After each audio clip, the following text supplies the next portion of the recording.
Everyone, welcome back to your favourite channel magnet brains. मैं हूं आपकी science educator doctor Muskan and magnet brains में आपका स्वागत है। यहां मिलती है फ्री एजुकेशन किंडरगार्टन से लेकर क्लास 12 तक।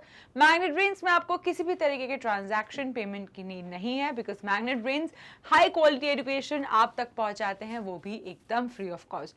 मैग्नेट ब्रेन्स की ई नोट्स, ई बुक्स भी अवेलेबल हैं। डिस्क्रिप्शन बॉक्स पे गिवन जो लिंक है उसे क्लिक कर सकते हैं या आप विजिट कर सकते हैं मैग्नेट ब्रेन्स की वेबसाइट पे जो है www.magnetbrains.com। एंड जैसे ही आप मैग्नेट ब्रेन्स की वेबसाइट में जाएंगे, आपको क्लिक करना है ग्रैब ई नोट्स ऑप्शन पे। एंड स्टूडेंट्स, आपके पास सारे ही e notes, daily videos, lectures, topic wise, subject wise सभी कुछ अवेलेबल हो जाएगा। साथ ही साथ डेली प्रैक्टिस पेपर्स भी अवेलेबल हो जाएंगे। Magnet brains Hindi medium channel के थ्रू हिंदी मीडियम स्टूडेंट्स को यूट्यूब पे एजुकेशन प्रोवाइड करते हैं। सो अगर आपके फैमिली या फ्रेंड्स हिंदी मीडियम से हैं तो आप उनको बता सकते हैं कि मैग्नेट ब्रेन्स उनके लिए भी एजुकेशन प्रोवाइड करते हैं। Magnet brains UP board, MP board, Bihar board, Rajasthan board, CBSE board, Delhi board के साथ साथ वैदिक मैथ्स क्रैश कोर्सेज जैसे कई भी और कोर्सेज प्रोवाइड करते हैं। एंड मैग्नेट ब्रेन्स अवेलेबल है WhatsApp, YouTube, Facebook, Twitter, Instagram, Telegram, सभी जगह। आपको बस मैग्नेट ब्रेन्स को लाइक करना है, शेयर करना है, सब्सक्राइब करना है। मेरी वीडियो को लाइक करो अगर अभी तक नहीं करा, और मेरी नेक्स्ट वीडियो से अपडेटेड रहो। सो स्टूडेंट्स, आज के सेशन में हम करने वाले हैं NCERT solutions of coal and petroleum. अभी तक हमने अच्छे से डिटेल में समझ लिया है coal and petroleum and natural gas को, जो कि एक फॉसिल फ्यूल्स हैं तीनों। एंड अगर इसके बाद भी आपको कोई भी डाउट हो तो फटाफट जाइए प्रीवियस सेशंस को अच्छे से देखिए, उसके बाद आइए एनसीईआरटी सॉल्यूशंस पे। शुरू करते हैं हम without any further delay. What are the advantages of using CNG and LPG? Now हमें पता है CNG is the compressed natural gas and LPG is liquefied petroleum gas. Natural gas और पेट्रोलियम जो दोनों ही हमें कहाँ मिलता है? रॉक्स के बीचों बीच, इसीलिए हम उसे क्या कहते हैं? पेट्रोलियम। ऐसे फ्यूल्स जो हमें रॉक्स के बीचों बीच पाए जाते हैं। क्रूड ऑयल नीचे मिलता है, उसी के थोड़ा ऊपर नेचुरल गैस मिलता है, क्योंकि क्रूड ऑयल क्या होता है स्टूडेंट्स? थोड़ा सा हैवी वेट का रहता है, नेचुरल गैस थोड़ा लाइट वेट रहता है, इसीलिए नीचे क्रूड ऑयल मिलता है, ऊपर नेचुरल गैस मिलता है। लेकिन दोनों के फॉर्मेशन की प्रोसेस बिल्कुल एक साथ होती है और दोनों एक साथ ही पाए जाते हैं अर्थ क्रस्ट के अंदर। अब आपको ये बताना है कि इन दोनों के एडवांटेजेस क्या हैं। तो advantages of using compressed natural gas and liquefied petroleum gas as fuels are as follows. सबसे पहले, they give a lot of heat energy when burned as compare to the other fuels like kerosene and coal. और अगर हम इसी की जगह कोल and kerosene का इस्तेमाल करें, सो ये क्या करेंगे? कम फ्यूल का एनर्जी का प्रोडक्शन करते हैं। लेकिन अगर हम सीएनजी और एलपीजी का यूज करें तो हम थोड़े में बहुत ज़्यादा फ्यूल का प्रोडक्शन कर सकते हैं, बहुत ज़्यादा एनर्जी का प्रोडक्शन कर सकते हैं। They do not emit smoke when burned as they are called clean fuels, क्योंकि ये एकदम क्लीन फ्यूल्स हैं, इनके अंदर से स्मोक नहीं निकलता। तो ऐसे एरिया जहां एयर पोल्यूशन बहुत ज़्यादा है, जहां एयर क्वालिटी इंडेक्स बहुत ही गंदा है, बहुत ही डिप्लीटेड है, उन जगहों पे हमें सीएनजी एंड एलपीजी का यूज़ करना चाहिए, क्योंकि पेट्रोल से बहुत ही ज़्यादा फ्यूल्स निकलते हैं लेकिन स्मोक बिल्कुल नहीं निकलता सीएनजी एंड एलपीजी से। एंड उन एरियाज़ के लिए ये बहुत ही अच्छा है, तभी इनको हम क्या कहते हैं? इनको हम कहते हैं क्लीन फ्यूल्स, क्योंकि इनके अंदर से स्मोक का प्रोडक्शन नहीं होता। दे हैव लो प्राइसेस, और जहां पेट्रोल और डीजल को कंपेयर करो, सीएनजी और एलपीजी थोड़े सस्ते होते हैं और ये इकोनॉमिकल भी होते हैं। दे आर ईजिली अवेलेबल, और जैसा हमें पेट्रोल और डीजल भी ईजिली मिल जाते हैं, सीएनजी और एलपीजी भी ईजिली अवेलेबल होते हैं। They can be easily transported by cylindrical pipelines, और सबसे अच्छी बात है कंप्रेस्ड नेचुरल गैस आप किसी भी पाइपलाइन में, किसी भी साइज की पाइपलाइन से ट्रांसपोर्ट कर सकते हो, तो ट्रांसपोर्ट का खर्चा भी बच जाता है, इसीलिए ये ज़्यादा बेटर मानी जाती हैं। तो सीएनजी और एलपीजी कंप्रेस्ड फॉर्म में किसी भी पाइपलाइन के थ्रू ट्रांसफ़र की जा सकती हैं। सो ये सारे एडवांटेजेस थे सीएनजी एंड एलपीजी के। Is that clear? आप इसका एक स्क्रीनशॉट ले सकते हैं। Now, moving towards our next question, question number 2. Name the petroleum product used for surfacing of the road. हमें पता है कि पेट्रोलियम, सबसे पहले जब हमने पेट्रोलियम को फर्नेस पे रखा, किस पे, 400 डिग्री पे जब हमने पेट्रोलियम या हमारे क्रूड ऑयल को, ये रहा हमारा क्रूड ऑयल, तो पेट्रोलियम या क्रूड ऑयल को जब हमने 400 डिग्री टेम्परेचर पे हीट करा तो क्या होगा स्टूडेंट्स, वो जो सबसे जल्दी बॉईल हो जाएंगे और जिनका वेट सबसे कम है वो सबसे जल्दी बॉईल हो जाएंगे। सो बॉइलिंग पॉइंट इनका बहुत ही कम है और वेट ये सबसे कम है, तो सबसे ज्यादा लाइट वेट वाले इधर आ गए। फिर उसके नीचे क्या होंगे, उसके नीचे बॉइलिंग पॉइंट 2 वाले, इनका बॉइलिंग पॉइंट उससे थोड़ा ज्यादा है लेकिन अभी भी इनका बॉइलिंग पॉइंट कम है और इनका वेट थोड़ा सा ज्यादा है। लेकिन ऐसे ही करते करते सारे क्रूड ऑयल के कंपोनेंट्स अलग अलग पार्ट में डिवाइड हो जाते हैं और सबसे नीचे वो वाला कंपोनेंट आता है क्रूड ऑयल का जिसका बॉइलिंग पॉइंट सबसे ज्यादा है, जिसका बॉइलिंग पॉइंट सबसे ज्यादा है और करीबन वो 400 डिग्री के ही आसपास है और वेट क्या होगा, उसका वेट भी सबसे हैवी होगा। तो सबसे हैवी वेट वाले जो जमा होते हैं उनका बॉइलिंग पॉइंट भी सबसे ज्यादा होता है। उस कंपोनेंट ऑफ क्रूड ऑयल को हम क्या कहते हैं, एस्फाल्ट। उस कंपोनेंट ऑफ क्रूड ऑयल को हम कहते हैं एस्फाल्ट या बिट्यूमिन। तो उस कंपोनेंट को हम कहते हैं एस्फाल्ट या बिट्यूमिन एंड इन कंपोनेंट का इस्तेमाल करके हम रोड की सरफेसिंग कर सकते हैं। Is that clear? So correct answer should be bitumen is the petroleum product used for surfacing of the roads। और आपको पता ही है वो सबसे ज्यादा हैवी वेट होता है एंड बॉइलिंग पॉइंट उनका सबसे ज्यादा होता है, ठीक है, इसलिए सबसे लास्ट में बॉइल होते हैं वो। Is that clear? चलिए question number 3, describe how coal is formed from dead vegetation, what is the process. अब स्टूडेंट्स हमें पता है कि पहले जमाने में, पहले जमाना मतलब अगले साल या 10 साल पहला नहीं, पहला जमाना मतलब 300 मिलियन ईयर्स अगो। तो पहला जमाना मतलब 300 मिलियन ईयर्स अगो जब क्या हुआ करते थे, सिर्फ पेड़ हुआ करते थे, सिर्फ पेड़ हुआ करते थे और समुद्र हुआ करता था। तो 300 साल मिलियन ईयर्स अगो सिर्फ वेटलैंड्स थे, दलदल हुआ करते थे और पेड़ पौधे हुआ करते थे। क्या थे? सिर्फ एक्वेटिक लाइफ थी और पेड़ पौधे थे। अब क्या हुआ स्टूडेंट्स, ये जो पेड़ पौधे हैं इनकी जब डेथ हुई तो ये समुद्र के अंदर चले गए और उस टाइम पे फ्लड्स बहुत आते थे। तो अगर फ्लड्स आ गए तो भी क्या हुआ, ये पेड़ पौधे कहाँ चले गए, ये पेड़ पौधे चले गए पानी के अंदर। अब ये जो सारे पेड़ पौधे हैं जब ये पानी के अंदर जाएंगे तो ये कहाँ जमा हो जाएंगे, पानी की सबसे नीचे वाली लेयर में जो अर्थ क्रस्ट के पास है। तो ये सब पानी के अंदर, पानी की नीचे वाली लेयर में ये सारे पेड़ पौधे जमा हो गए। अब क्योंकि हमें पता है कोई भी डेड चीज उसका क्या स्टार्ट हो जाएगा, डीकंपोजिशन।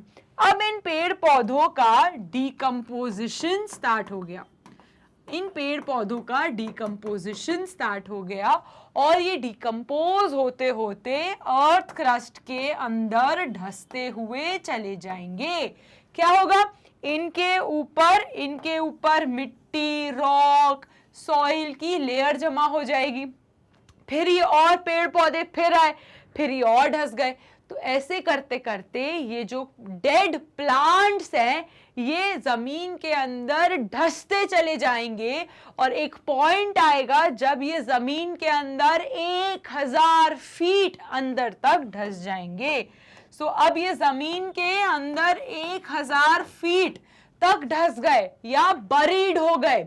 जब ये 1000 फीट बरीड हो जाएंगे, अब आप खुद बताओ उस पॉइंट पे ऑक्सीजन तो इनको मिलेगा ही नहीं, और डिकम्पोजिशन होने के लिए ऑक्सीजन बहुत जरूरी है, क्योंकि ये 1000 फीट नीचे चले गए, इनके पास ऑक्सीजन ही नहीं है, एंड ऑक्सीजन ना होने की वजह से इनकी डिकम्पोजिशन की प्रोसेस अधूरी रह जाएगी।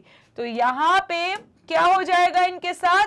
पार्शियल डिकम्पोजिशन, क्योंकि ऑक्सीजन एकदम ही कट ऑफ हो गया।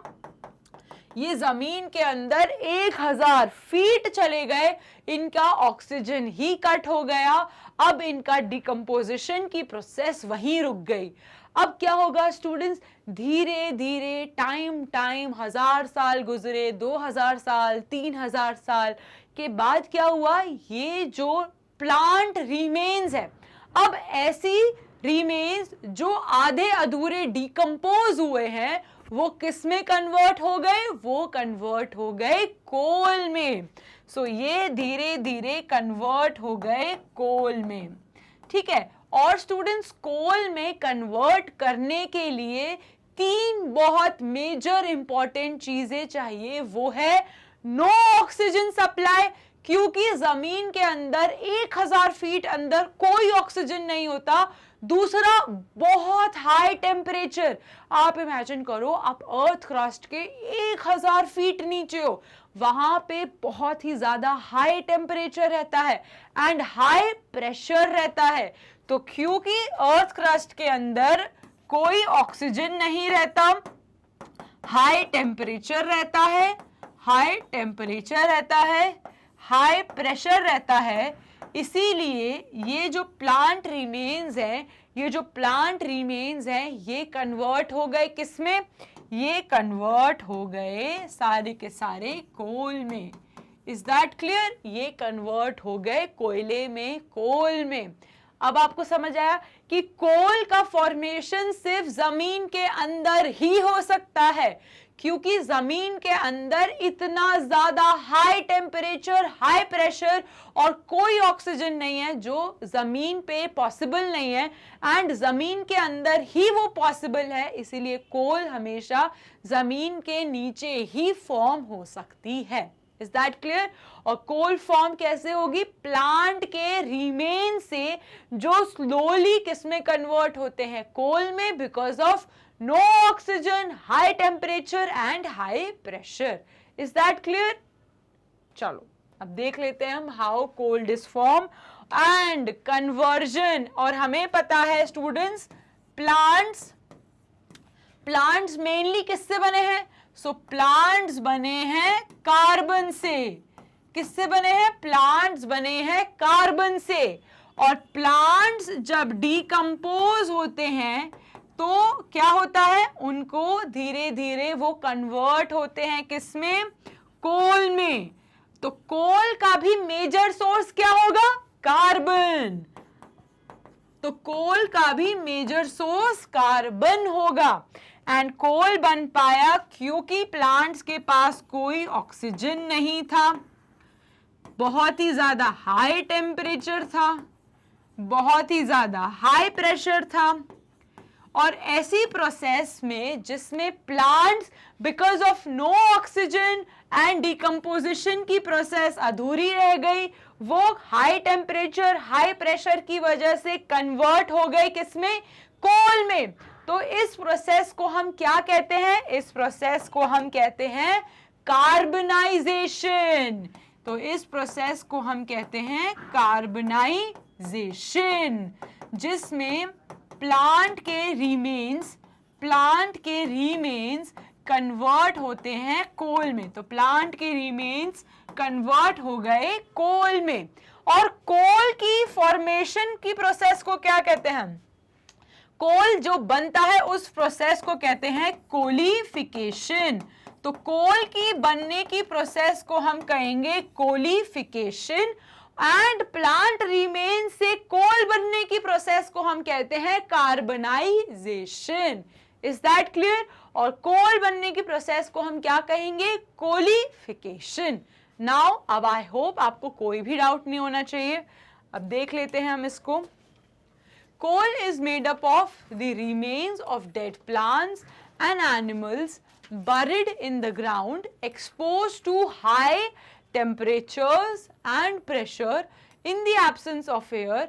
This process of formation of coal is known as carbonization. Very good.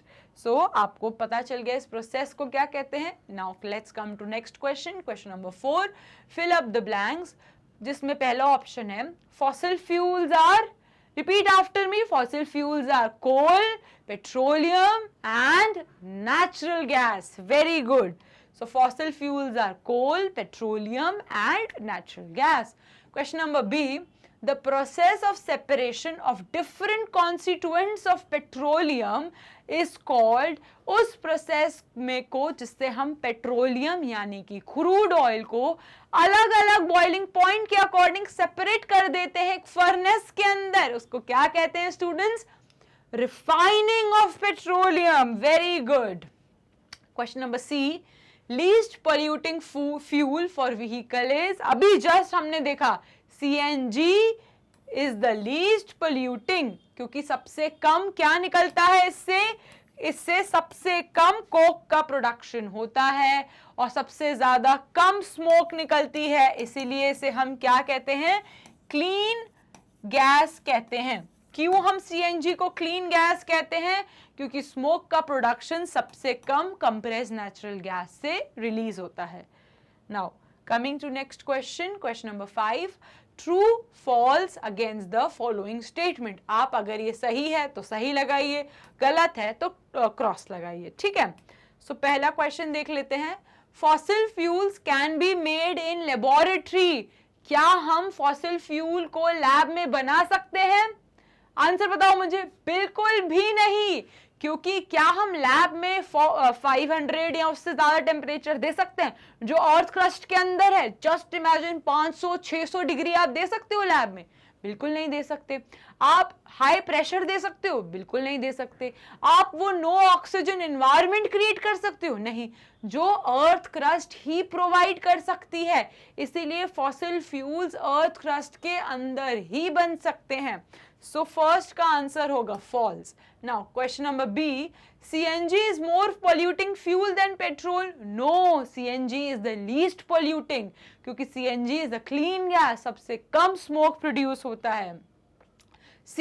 Coke is almost pure form of carbon. क्या कोक ऑलमोस्ट प्योर? हमने पढ़ा था कोल के 3 फॉर्म्स थे, coke, coal tar and gas, जो हमारी कोल गैस थी. तो कोक क्या था? Coke was the solid form of, कह सकते हो, कोल, एंड जो कि प्योर फॉर्म ऑफ कोल भी था. तो Coke is the purest form of carbon, क्योंकि कोल क्या है? कार्बन. एंड कोल कार्बन क्यों है? क्योंकि प्लांट से बना. प्लांट क्या है? कार्बन. तो जो चीज प्लांट से बनेगी वो भी तो कार्बन की ही बनेगी, इसीलिए कोक क्या है? Purest form of carbon. Now next question. Coal tar is a mixture of various substances. तो क्या coal tar mixture of various substances है? बिल्कुल सही. Now question E. Kerosene is not a fossil fuel. False. Kerosene is a fossil fuel. Kerosene is a type of crude oil. और crude oil is a fossil fuel. तो kerosene भी एक fossil fuel ही है. Question number 6. Explain why fossil fuels are exhaustible natural resources. अब students वो चीज़ें जो जल्दी ख़त्म हो जाएंगी और क्योंकि उनको बनने में बहुत साल लगे हैं, 300 मिलियन ईयर्स लगे हैं उनको बनने में, और अगर वो ख़त्म हो गई तो वो वापस से नहीं बन पाएंगी, इसीलिए ऐसी चीज़ों को हम कहते हैं एग्जॉस्टिबल. जो एक बार बनी है और वो वापस से बनने के लिए 300 मिलियन ईयर्स लगेंगे, इसीलिए हम उन्हें एग्जॉस्टिबल कहते हैं, क्योंकि वो जल्दी ख़त्म हो जाएंगी अगर हमने उनको अब्यूज करा या उनको गंदी से यूज करा. इसीलिए हमें फॉसिल फ्यूल्स का बहुत सोच समझ के यूज करना चाहिए, क्योंकि ये इतने अबंडेंस में नहीं है कि ये कभी खत्म ही ना हो, ये कभी ना कभी खत्म होंगी। तो ऐसी चीज जो कभी ना कभी खत्म होती है उनको हम क्या कहते हैं? Exhaustible natural fuels. और ऐसी चीज जो कभी खत्म नहीं होगी, हमेशा रहेगी, उनको हम कहते हैं रिन्यूएबल रिसोर्सेज, क्योंकि वो बहुत ही सरप्लस अमाउंट में प्रेजेंट है हमारे एनवायरनमेंट में। Fossil fuels take millions of years to be formed. They are limited in nature and cannot be replenished easily. और उनका जो अवेलेबिलिटी है इन्वायरमेंट में वो बहुत ही लिमिटेड है, इसीलिए हम उन्हें, और वो उनको हमने ज़्यादा यूज़ करा तो वो ख़त्म हो जाएंगी, इसीलिए हम उन्हें क्या कहते हैं? Exhaustible natural resources. Hence they are considered as an exhaustible natural resources. Is that clear? Question number 7, describe characteristics and uses of coke. तो कोक हमें पता है is a solid form of carbon, which is 98% of carbon. It is tough, porous and black substance. It produces very little smoke. तो coke smoke produce नहीं करता. Is that clear? Coke is very useful as a fuel. Coke को हम एक fuel की तरह use करते हैं. It is a good reducing agent.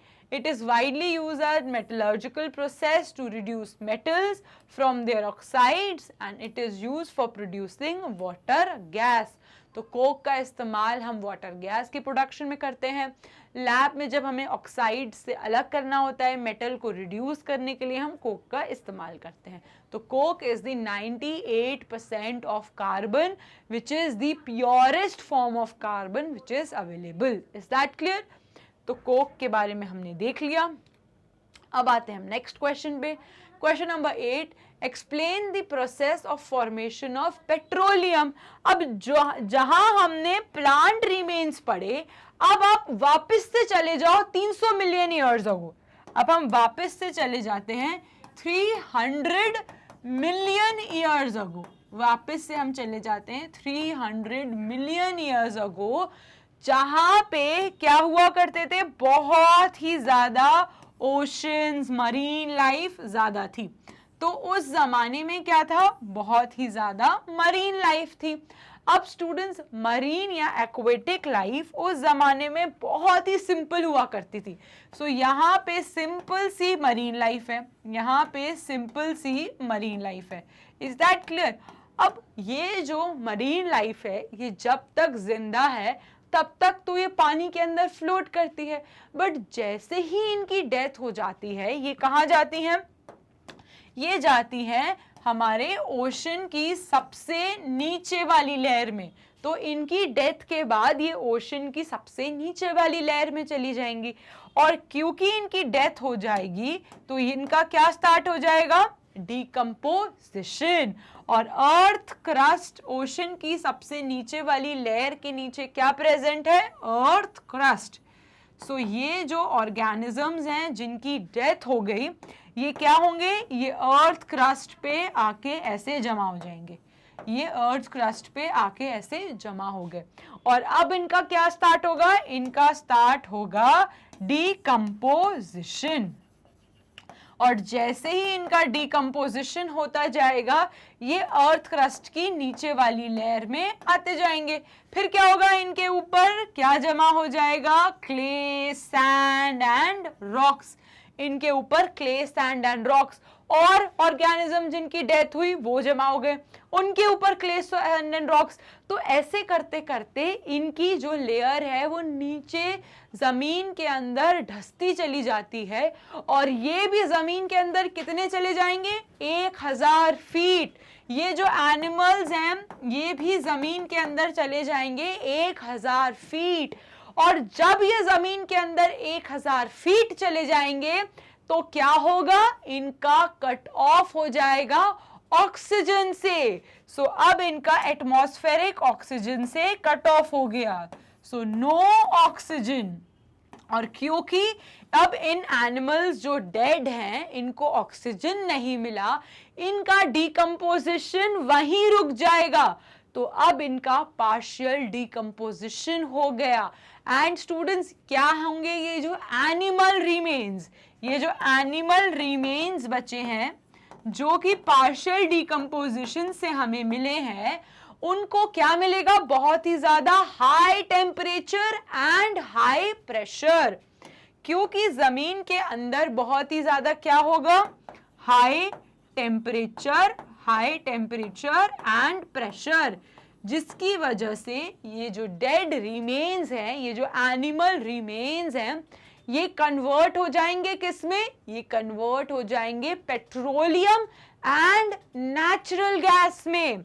और इनको कन्वर्ट करने के लिए एक और बहुत इंपॉर्टेंट चीज आएगी जो है एनारोबिक ऑर्गेनिजम्स। तो अब आ गए एनारोबिक ऑर्गेनिजम्स, और ये anaerobic organisms high temperature high pressure पे इन एनिमल रिमेन्स को कन्वर्ट कर देंगे किसमें, पेट्रोलियम एंड नेचुरल गैस में। सो अब ये कन्वर्ट हो गए पेट्रोलियम और नेचुरल गैस में। और पेट्रोलियम का दूसरा नाम क्या है स्टूडेंट्स, क्रूड ऑयल। पेट्रोलियम को हम क्या कहते हैं, क्रूड ऑयल। कंफ्यूज नहीं होना कि ये पेट्रोलियम आपका पेट्रोल है, नहीं, पेट्रोल एक फॉर्म ऑफ पेट्रोलियम है। जो पेट्रोल हम गाड़ियों में डालते हैं वो क्या है, वो क्रूड ऑयल से ही बनता है, लेकिन जो अर्थ के अंदर हमें मिलता है वो क्या है, वो ओरिजिनल क्रूड ऑयल मिलता है। फिर उस क्रूड ऑयल को रिफाइन करके हम पेट्रोल, डीजल, केरोसिन में कन्वर्ट करते हैं, लेकिन अर्थ क्रस्ट के अंदर जो मिलेगा वो किस फॉर्म में होता है, वो क्रूड ऑयल या पेट्रोलियम के फॉर्म में होता है। Is that clear? तो अर्थ क्रस्ट के अंदर क्योंकि इतना हाई टेम्परेचर है, इतना हाई प्रेशर है, 1000 फीट नीचे हैं हम, कोई ऑक्सीजन का सप्लाई नहीं है, डिकम्पोजिशन की प्रोसेस आधी अधूरी रह गई, तो इनका कन्वर्जन हजारों साल लेकर धीरे धीरे किसमें होता है, पेट्रोलियम एंड नेचुरल गैस में। Is that clear? सो कुछ इस तरीके की फॉर्मेशन होती है हमारी पेट्रोलियम एंड नेचुरल गैस की। Petroleum is formed by the burial of aquatic plants and animals. And हमें पता है कोल किससे बना, कोल मिलता है प्लांट से, लेकिन हमारे जो पेट्रोलियम और नेचुरल गैस है वो मेनली किससे आते हैं, aquatic plants and animals below the sea bed. और क्या होता है, the marine animals and plants died 1000 years ago। और ये जो कहानी शुरू हुई पेट्रोलियम एंड नेचुरल गैस के बनने की, ये कितनी पुरानी है, ये कम से कम 300 मिलियन ईयर्स अगो पुरानी है।